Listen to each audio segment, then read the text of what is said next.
But ये तभी हो सकता था जब हवाएं तेज़ चलनी बंद हो जाती। जनवरी 4 को जब वो पानी पंप करके लगातार निकाल रहे थे, ऐसे करते हुए उन्हें 36 घंटे हो चुके थे। Now only a few centimetres of water was left. They could not put any sail on the main mast. The pressure की वजह से जो मेन मास्ट पे हम कपड़ा लगाते हैं वो फट सकता था और जिससे कि शिप डैमेज हो जाता।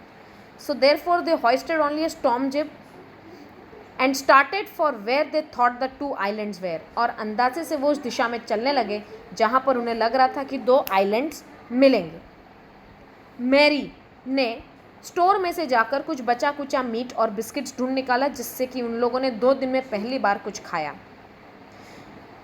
कुछ देर का जो रिलीफ मिला था उन लोगों को, वो कुछ शॉर्ट लिव्ड था, उसकी ज़्यादा उम्र नहीं थी उस सेंस ऑफ रिलीफ की, क्योंकि 4 बजे फिर काले बादल छा गए, विंड फिर से तेज़ हो गई और लहरें फिर से ऊंची ऊंची चलने लगी। वेदर लगातार बिगड़ने लग गई।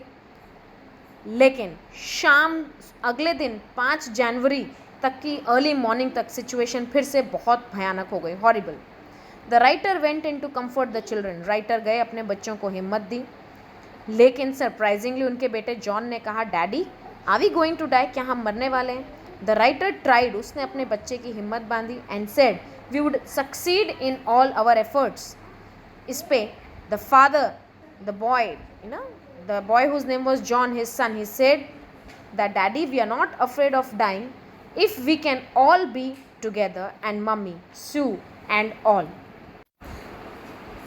Hence, the writer, after listening to these words of the kid, had no words to answer. He determined to fight the sea with everything he had.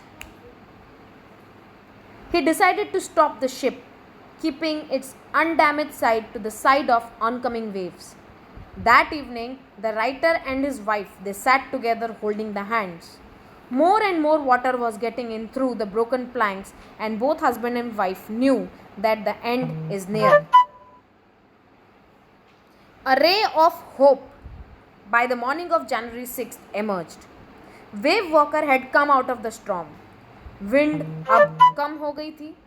The writer went in the chart room. उन्होंने फटाफट एक study की, charts निकाले और काफ़ी सारी calculations की। The best he could do was that in 1,50,000 kilometre wide ocean is to look for a 65 kilometre wide island. मतलब 1.5 लाख किलोमीटर के डिस्टेंस में उन्हें 65 किलोमीटर दूर के डिस्टेंस का एक आइलैंड ढूंढना था, जो कि ईस्ट, वेस्ट, नॉर्थ, साउथ कहीं भी हो सकता था। And that was completely based upon his calculation.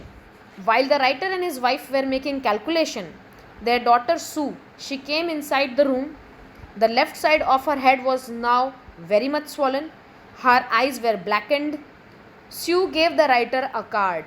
एक छोटा सा कार्ड बनाया था, उसने अपने फादर को दिया, जिस पे लिखा था, "Oh how I love you both." So this card is to say thank you and let's hope for the best. At about 2 p.m.,